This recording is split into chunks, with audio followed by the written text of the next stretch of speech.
Muy bien, este sermón se titula Obrar tu salvación. Filipenses capítulo 2, verso 12. Gracias, Padre, por dejarme expresar tu palabra de verdad. Bendice a los que escuchan. Espero que las personas puedan ver la claridad de las Escrituras, obtengan su vida eterna, puedan creer en el Señor Jesucristo, sean salvos para siempre creyendo en Él. Alabado seas por la eternidad, misericordioso y justo Dios, por Jesucristo. Amén y amén, Señor. Proverbios capítulo 2, empezando desde el verso 1, nos dice: Hijo mío, si tú quisieres recibir mis palabras y guardares mis mandamientos contigo, de tal manera que tú inclines tu oído a la sabiduría y apliques tu corazón al entendimiento, sí, si tú clamares por conocimiento y alzares tu voz por entendimiento, si tú la buscares como a la plata y escudriñares por ella como a tesoros escondidos, entonces tú entenderás el temor del Señor y hallarás el conocimiento de Dios. Escrito por Perry Brown. A veces he oído a cristianos hacer malabarismos interpretativos al enfrentarse al mandato de Filipenses capítulo 2, verso 12, el cual habla de obrar la salvación con temor y temblor. Una explicación que se puede escuchar es la que dice: solo podemos ocuparnos de una salvación que Dios ya ha obrado en nosotros.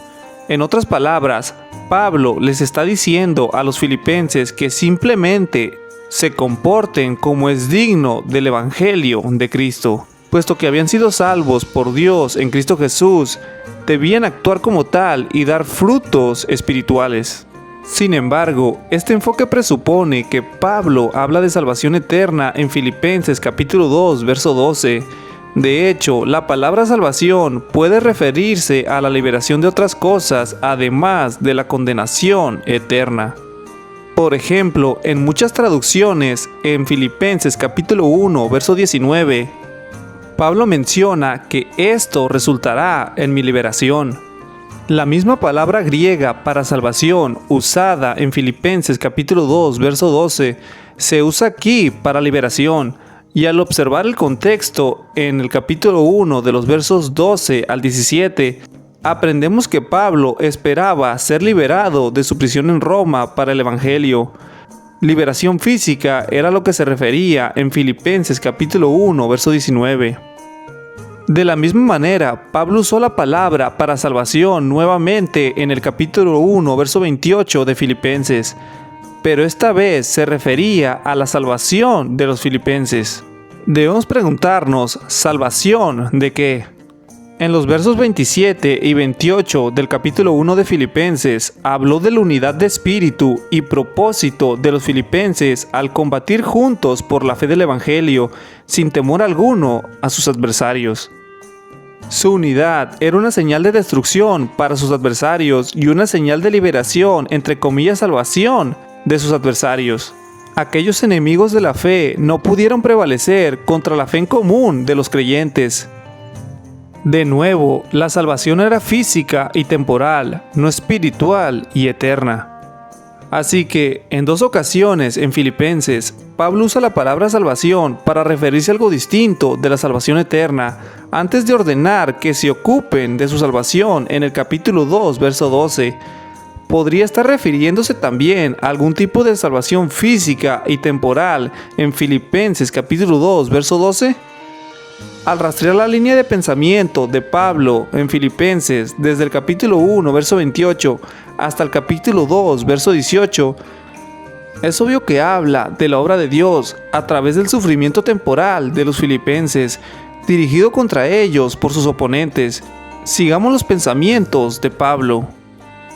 En el capítulo 1, verso 27 de Filipenses, Pablo llama a la unidad de los filipenses en la fe. En el mismo capítulo, en los versos 28 al 30, esa unidad era necesaria porque estaba bajo ataque por su fe, tal como lo estaba Pablo. En los versos siguientes, 5 al 11, el modelo de humildad del creyente bajo presión no es otro que el mismo Señor Jesús. El Señor Jesucristo obedeció a su Padre, y el Padre lo exaltó cuando se humilló. En los versos 12 al 13, retomando su exhortación del verso 4, Pablo dice ahora que, así como los filipenses siempre habían obedecido, ahora también deben obedecer de nuevo con temor y temblor. probablemente en referencia a la humildad y sumisión que el Señor Jesucristo ejemplificó. Al librarlos, Dios, de sus oponentes, mientras se mantienen unidos en humildad, pueden tener la seguridad de que es Dios obrando su voluntad en ellos.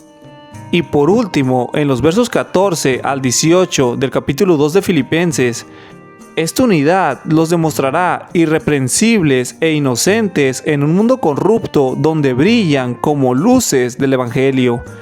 Esa fidelidad bajo fuego hará que Pablo se regocije cuando todos comparezcan ante el Señor, e incluso ahora mientras él está en prisión.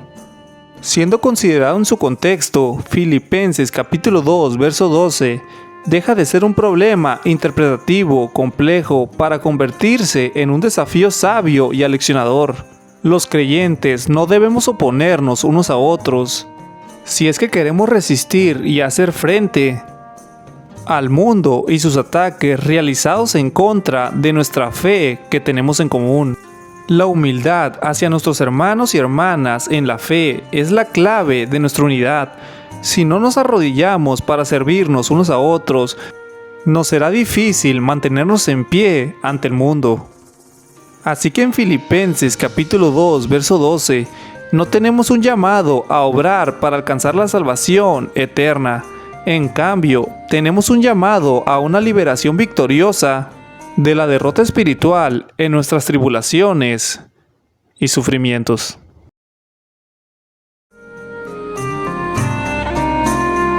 Gracias, Padre, en el nombre de Cristo Jesús, por dejarme servirte. Espero que nosotros como hermanos permanezcamos juntos y estemos firmes contra el mundo y contra los ataques del enemigo, Padre. Alabado seas por la eternidad, por Jesucristo, Dios Todopoderoso. Amén.